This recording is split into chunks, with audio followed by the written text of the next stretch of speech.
Hello, bonsoir. Alors aujourd'hui on se retrouve pour une vidéo pour simplement parler donc des news. Donc c'est-à-dire que le 23 février, enfin, on a en 2022, donc on a enfin la mise à jour du Preda et donc du class balancing, en gros, hein, l'équilibrage des classes, qui est absolument insane et absolument parfaite. En revanche, on a quelques petits problèmes. Le fait est que déjà il y a eu un délai de une semaine au début, puis qui était normal du coup vu qu'il y avait beaucoup de problèmes. Puis un jour, puisqu'il y avait des petits problèmes et que j'imagine ils ont voulu sortir ça sur console, sauf que ça n'est pas arrivé. Donc j'imagine que la semaine prochaine ce sera sur console, j'ose espérer, parce que j'imagine qu'ils n'ont pas eu le temps au final de tout peaufiner aujourd'hui et hier pour tout partir sur console. C'est un peu dommage, mais voilà. Il y a des petits bugs qui sont game breaking encore qui n'ont pas été réglés, donc notamment certains mobs qui ne tapent pas le prédaton mais qui le rend un peu absolument inutile dans certaines situations. Il y a également un bug qui rend le prédaton absolument invincible à cause du bonus puisse vie en fouille. Donc ça rend possible un build qui est complètement inutile, à mon avis, mais c'est une possibilité, c'est de simplement faire un build tank qui est complètement inutile, encore une fois, mais qui peut permettre par exemple de solo des delves très profondes, pas dans les temps, mais des delves très profondes, par exemple en fouille de défi, pour simplement donc gagner un loot, gagner une chance au loot, par exemple, je ne sais pas, parce que plus on va profond, plus les chances augmentent. Donc ça peut être une chose intéressante. En gros, voilà, simplement un build PV avec un minimum de coefficient, par exemple, ça pourrait vous permettre de, euh, dans, un, dans un étage où il y a un bonus puisse vie en fouille, ça pourrait vous permettre d'être littéralement invincible. Parce qu'en fait, il y a un problème avec le scaling donc du système de combat en 64 bits qui a été rajouté ces derniers temps en jeu, donc avec la mise à jour, donc, qui fait que du coup, tout fonctionne mieux, mais en même temps, il y a des soucis de scaling, encore une fois, avec. Enfin bref, il y a des petits changements comme ça qui n'ont pas été réglés. En tout cas, voilà, le Shadowhunter, donc le Predatomb, a des changements absolument énormes, donc c'est le rework. Je vous conseille de regarder ma vidéo sur le build du Preda et sur donc sa façon de le jouer. Donc il est énorme, hein.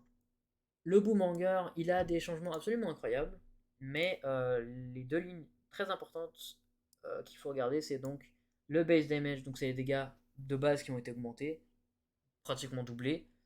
Donc c'est énorme, pour la simple raison que donc, du coup il y a un class ring, il y a un anneau de cristal donc, qui a l'effet arc explosif qui est complètement broken et qui rend le Boomerangeur extrêmement fort, vraiment complètement stupidement broken en delve.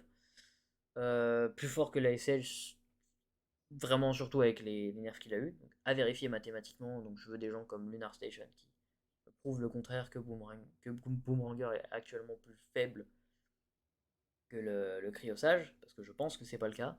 Mais pour le coup, j'avoue, j'ai pas de preuves au niveau des chiffres. Je peux pas dire si le Boomerang est plus fort. Mais je peux dire une chose, c'est que niveau timing et niveau fun et niveau sensation de vitesse, vraiment en delve, j'ai l'impression de clean des fouilles profondes beaucoup plus rapidement avec le Boomerang. Dans tous les cas, voilà, il y a un knockback réduit pour la plupart des techniques du Boomerang. Aussi, il y a des dégâts des blocs qui sont réduits avec l'effet de l'arc explosif. Pareil pour la bombe, donc la bombe de la gemme de classe qui a des dégâts réduits. Donc les changements sont absolument géniaux. Le flingueur, ne paniquez absolument pas, je vous en supplie. Les changements ont l'air peut-être d'être énormes, ça a l'air, ouais, ça a un nerf super, pourquoi ils ont fait ça, le GS était nul, machin, pourquoi ils l'ont nerf.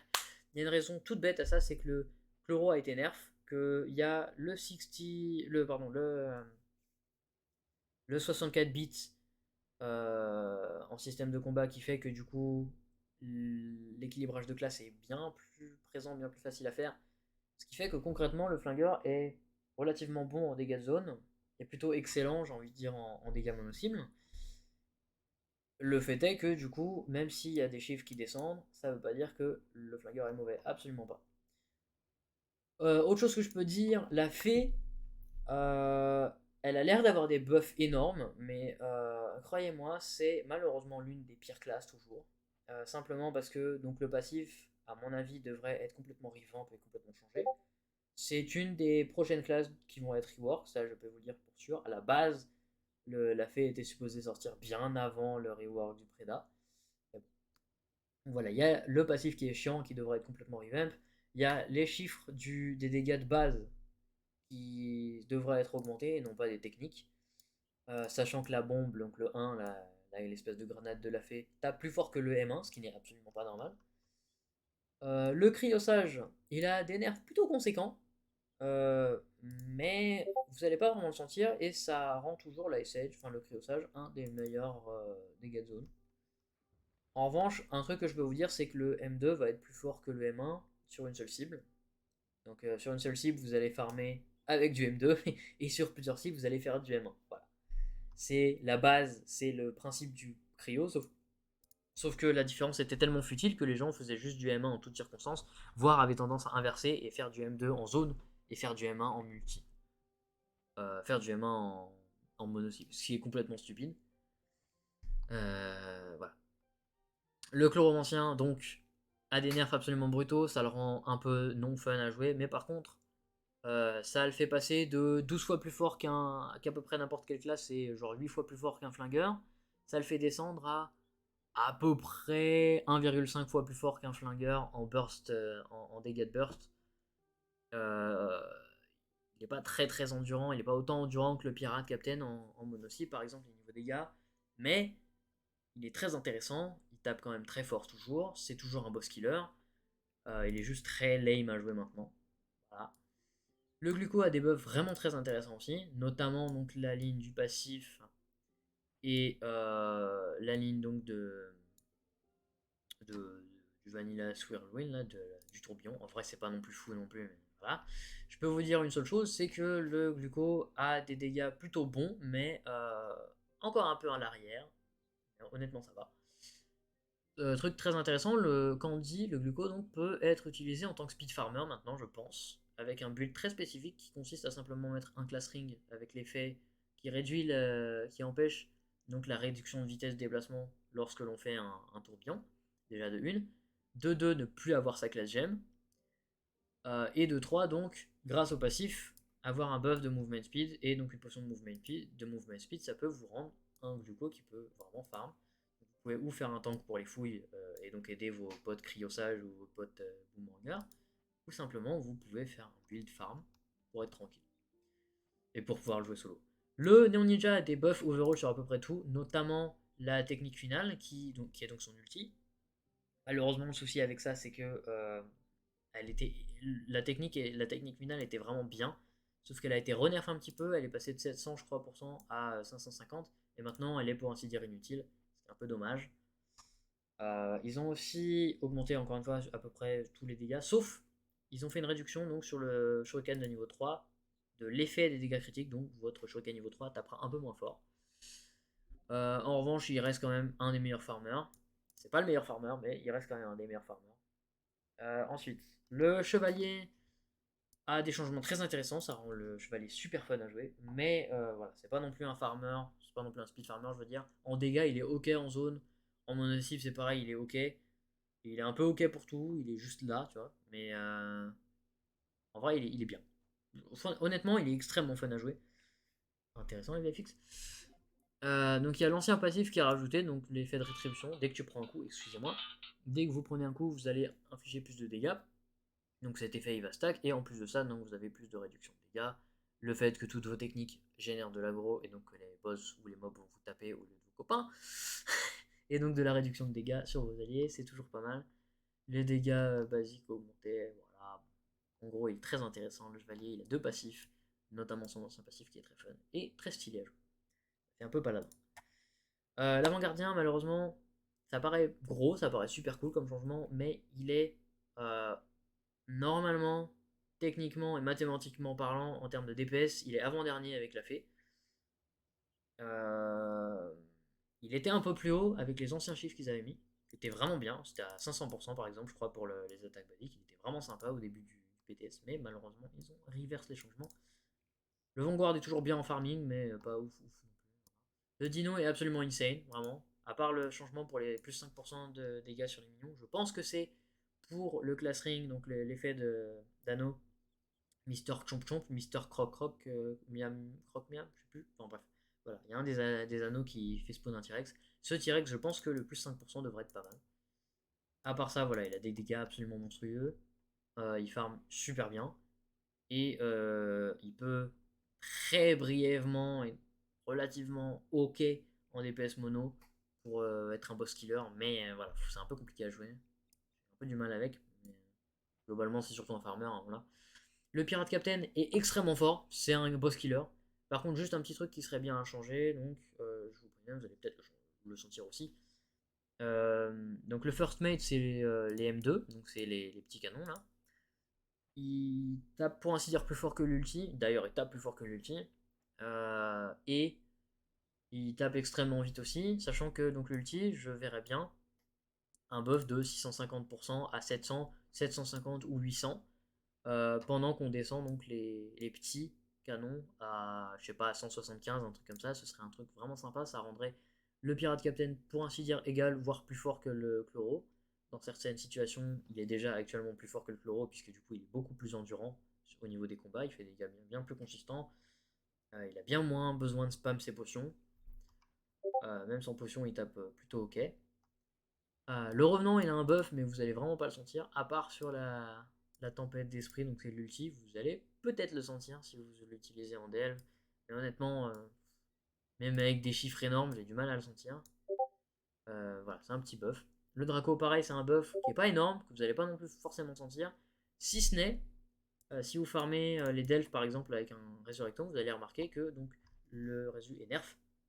Mais vu que le Draco est buff, et qui d'ailleurs le Draco est techniquement la classe qui peut spike, c'est-à-dire avoir une pointe de vitesse la plus haute dans le jeu, ça fait que techniquement pour les fouilles, c'est la classe la meilleure pour clean, parce que ces minions ne dispawnent pas, contrairement et ne steppaient pas aussi vite que celui du réseau, du Resurrectomb.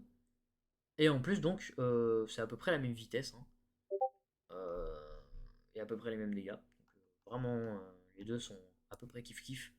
Mais le Draco est un peu mieux, honnêtement. Et il tape beaucoup plus fort en mono. Le lancier lunaire est complètement mais insane, juste pour un petit changement qui n'est pas directement un buff, c'est un buff indirect, c'est que les bumps, il n'y a plus de bump en fait quand on est sous la forme de multi, le M1 ne buff plus, plus de bump, plus de knockback dessus, c'est très bien. Pareil pour les minions, ils ont un petit peu moins de knockback, mais c'est un peu inutile. Le bard est fixe, si vous faites un main bard, si vous êtes un main bard et que vous avez certainement remarqué que le régène d'énergie sur coup, avec le buff bleu, vous avez certainement remarqué que ça fonctionnait pas, maintenant ça fonctionnera. Au niveau des delves, on a un nouveau fonctionnement. C'est pas très intéressant, mais en gros, c'est un système d'urgence. Si vous faites plus de 10 étages en fouille privée, vous allez avoir un portail qui va s'ouvrir pour une fouille plus simple. Euh, à savoir aussi donc que cette ligne est extrêmement importante là. La lumière, elle va fonctionner bien plus précisément en fouille, c'est-à-dire que le passage en 130 au palier 130 va être beaucoup moins brutal et va permettre à des gens qui ont beaucoup moins de lumière de pouvoir aller plus profondément en fouille et de faire quelques petits dégâts. Donc ça c'est super intéressant. Les gros changements, donc on a le changement en 64 bits qui est vraiment insane. Donc ça, globalement, ce que ça veut dire, c'est qu'on n'est plus limité en termes de chiffres, en termes de nombre, on peut aller beaucoup plus haut, on peut aller aussi haut qu'on veut. Donc ça met des petits indices aussi pour les prochaines mises à jour. Ça fait que donc on aura des nouvelles difficultés. Euh, donc c'est du nouveau contenu purement qui sortira. On a un système qui fait un peu peur, mais qui est d'ailleurs très compliqué à gérer, hein, c'est normal qu'il fasse peur, mais qui est commun dans énormément de MMORPG, c'est simplement de limiter la quantité de dégâts qu'on fait en zone et de les réduire selon le nombre de cibles qu'on touche, simplement pour équilibrer certaines classes comme le Cryosage qui tape vraiment beaucoup plus fort que d'autres en multi-cibles parce qu'elles bénéficient du fait qu'il y ait plus de cibles. Plus il y a de cibles, plus elles vont taper fort. Et donc en gros ce changement c'est pour éviter un peu ce truc là trop brutal. Donc ça peut paraître un peu brutal, ça peut paraître un peu chiant, mais vous allez voir que sur la durée ça va faire beaucoup d'équilibrage, c'est super. Il n'y a plus de vide dans les clubs, donc c'est là où on faisait les rampages, les alertes d'assaut en quelques secondes, donc à des endroits dans les clubs où il n'y a rien. Pareil pour les bugs de quête à spam et à dupliquer, ça n'existera plus.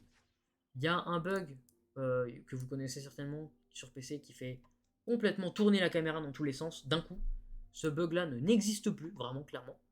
Et après, donc on a tout plein de petits changements que je vous laisse lire si vous voulez, notamment deux qui sont intéressants, un texte de combat avec des virgules, enfin pas des virgules, mais des espaces entre les chiffres des centaines, des milliers, voilà, rendant donc le texte un peu plus facile à lire. Pareil pour les boss, la plupart des boss qui reçoivent des knockback et des bumps ne reçoivent plus ou alors beaucoup moins de bumps.